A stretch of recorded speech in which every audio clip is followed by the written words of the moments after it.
Hello everybody, how are you? I am Norez and your teacher here and will be teaching you a different question and their answer. So I welcome you on classdata.com where we'll be discussing questions. So let's get on the questions. So our today question is, suppose you have to track a specific piece of information about your customer that QuickBooks does not track. What is the best way to this? Option: export the customer list to Excel and the information there and the report the list. B. Use the notice features for each customer's. Option C. Edit a customer and click the additional information tab.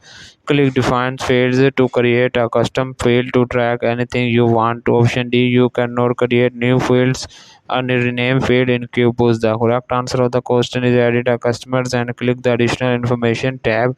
Click define field to create custom field to track anything you want. So that the answer of the question. If you are searching any other question, please visit www.classdata.com and find on the search section. If you have any question to ask, there are now sessions on the right side of the website. Fill the form and will be answering you as soon as I can. Thank you for watching this video. Please do not forget to like, share, subscribe our channel. Until next question, bye bye.